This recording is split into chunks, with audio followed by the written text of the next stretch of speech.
নমস্কার বন্ধুরা, অনিফার্স world YouTube চ্যানেলে আপনাদেরকে স্বাগত। অবশেষে রাজ্যের শিক্ষক শিক্ষিকারাও পেতে চলেছেন বকেয়া ডিএ।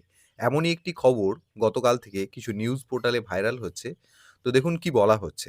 শিক্ষক ও শিক্ষাকর্মীরা পাবেন বকেয়া মহার্ঘ। নবান্নে প্রয়োজনীয় তথ্য পাঠাচ্ছে স্কুল শিক্ষা দপ্তর।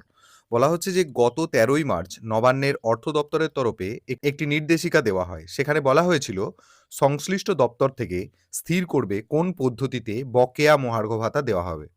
কর্মরত এবং অবসরপ্রাপ্ত শিক্ষক ও শিক্ষাকর্মীদের বকেয়া মহার্ঘ ভাতা প্রদানের জন্য প্রয়োজনীয় পদক্ষেপ করতে শুরু করল স্কুল শিক্ষা দপ্তর।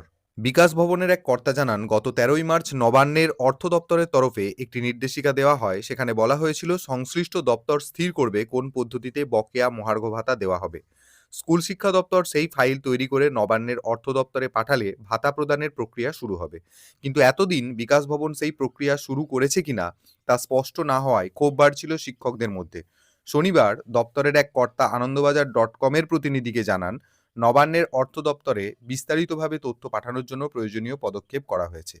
বঙ্গীয় শিক্ষক ও শিক্ষাকর্মী সমিতির সম্পাদক বলেন, ১৩ই মার্চ ওই নির্দেশিকা প্রকাশের পর থেকেই দাবি করেছিলাম যে অর্থ দপ্তরে ফাইল পাঠানোর জন্য প্রয়োজনীয় পদক্ষেপ করতে হবে স্কুল শিক্ষা দপ্তরকে, কিন্তু এতদিন সেটা হয়নি। অবশেষে দপ্তর সেই কাজ শুরু করেছে জেনে ভালো লাগছে। আশা করি দ্রুত এই সমস্যা মিটে যাবে। তো এই অংশটুকু থেকে যেটা আমরা বুঝলাম যে এই খবর যদি সত্য হয় তাহলে অবশ্যই টিচাররা কিন্তু বকেয়া ডিএ পাওয়ার জন্য অবশ্যই তারা উপকৃত হবেন।